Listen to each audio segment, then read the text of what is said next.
Greetings for the day, dear students.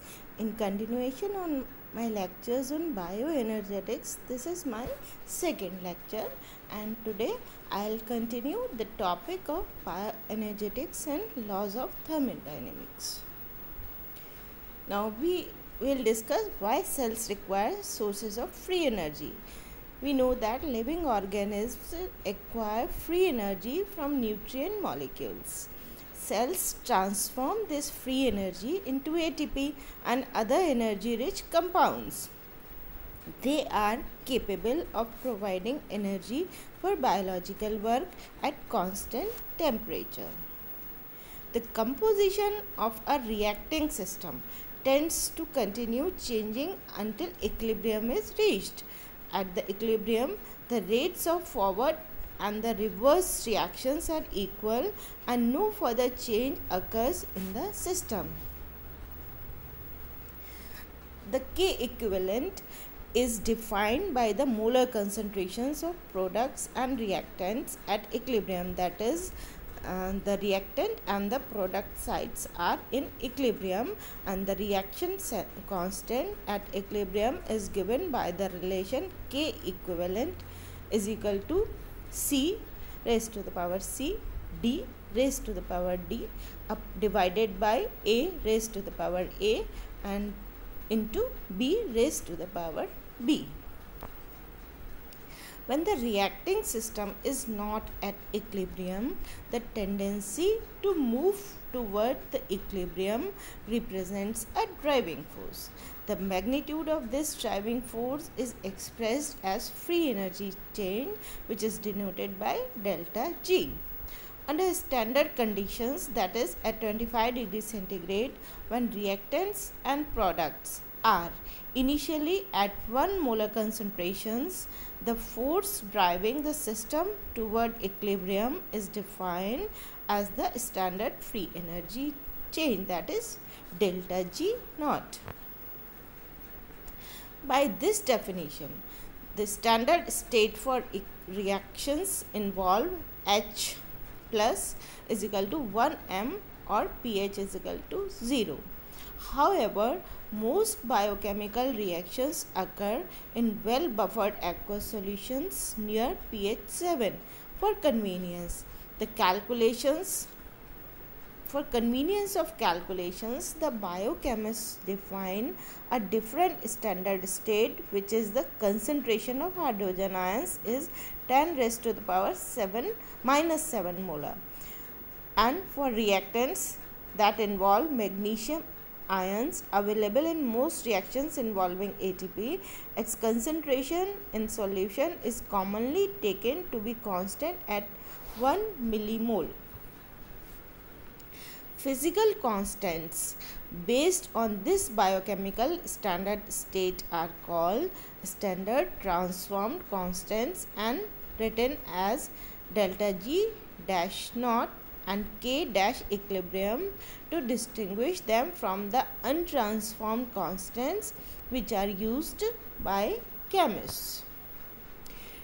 Delta G dash naught is the difference between the free energy contents of the products and the free energy contents of the reactants under standard conditions, that is delta G dash naught is equal to delta G dash naught of products minus delta G dash naught of reactants. When delta G dash naught is negative, the products contain less free energy than the reactants, and the reactants will proceed spontaneously under standard conditions. When delta G dash naught is positive, the products contain more free energy than the reactants, and the reaction will tend to go in the reverse direction under standard conditions. Each chemical reaction has a characteristic standard free energy change which may be positive, negative or 0 depending on equilibrium constant of the reaction.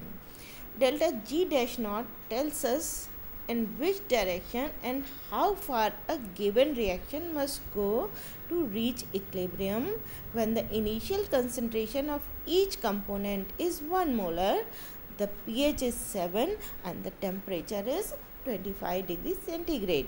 Thus, delta G dash naught is a constant, a characteristic for a given reaction. Now we come to the actual free energy change.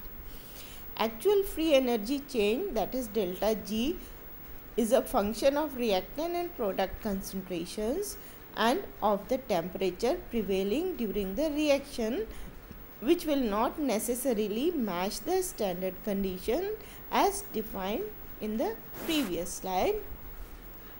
We'll take an example. A plus B is in equilibrium with C plus D. A plus B, A and B are the reactants and C and D are the products. That is, there is equilibrium in the reaction. Now, reaction is taking place at a standard temperature and pressure, but concentrations of A, B, C and D are not equal and none of them at 1 molar concentration. In order to determine the actual delta G under these non-standard conditions, as the reaction proceeds from left to right, we enter the actual concentrations of A, B, C and D in this reaction. Rest of the terms in the equation R, T, delta G dash naught are standard values. When the reaction is at equilibrium, there is no force driving in either direction and delta G is 0.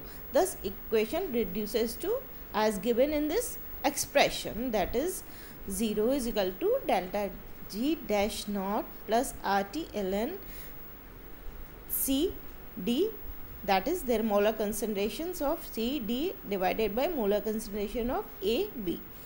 Delta G dash naught is equal to minus RT ln K dash equilibrium delta G dash naught. The criteria for spontaneity of a reaction is the value of delta G and not delta G dash naught. Standard free energy chains are additive. In case of two sequential chemical reaction, that is A is in equilibrium with B and B is in equilibrium with C, the values of delta G dash naught are given by delta G dash naught 1 and delta G dash naught 2 respectively. Since the two reactions are sequential, we can write the overall reaction as A gives rise to, or we can say A is in equilibrium with C and delta G dash naught total. The delta G dash naught values of a sequential reactions are additive. That is, we can give them by this expression, that is delta G dash naught total is equal to delta G dash naught 1 plus delta G dash naught 2. So, we sum the above two reactions, the sum comes out to be A gives rise to C and delta G dash naught 1 plus delta G dash naught 2, that is the delta G values are additive. This principle of bioenergetics explains how a thermodynamically unfavorable, that is endogonic reaction, can be driven in the forward direction by coupling it to a highly exergonic reaction through a common intermediate. The main rule of biochemical reactions in living organisms is all endogonic reactions are coupled to an exergonic reaction and there is an energy cycle in cells that links anabolic and catabolic reactions. An example, we can discuss it with the help of an example. The first two steps of glycolysis. Glucose plus Pi gives glucose 6-phosphate plus H2O and the delta G dash naught is equal to 13.8 kilojoule per mole. Delta G dash naught is greater than 0, so the reaction is not spontaneous. Another very exergonic cellular reaction is hydrolysis of ATP. ATP plus H2O that is it undergoes hydrolysis and gives ADP plus inorganic phosphate, and delta G dash naught is equal to minus 30.5 kilojoule per mole. These two reactions share the common intermediates, that is water and inorganic phosphate, that is Pi, and may be expressed as a sequential reaction.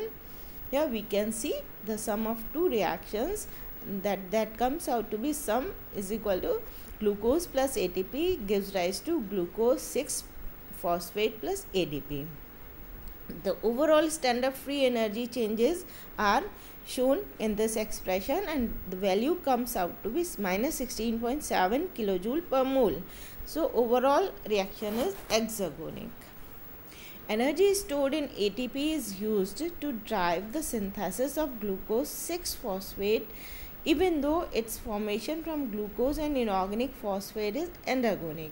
This strategy works only if the compounds such as ATP are continuously available. Now we come to phosphoryl group transfer and ATP.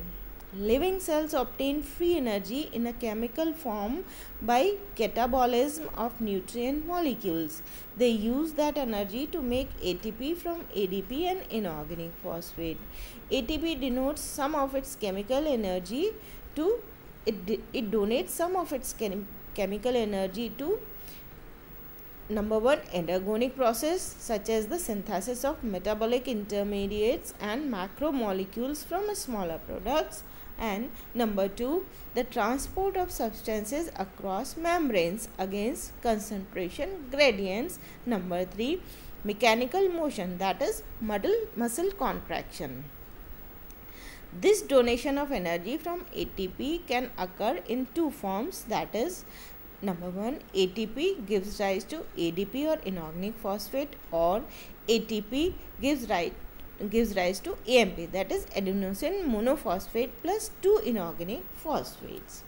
So this was all about the thermodynamics and laws of thermodynamics and bioenergetics part 2. Thank you. Have a nice day.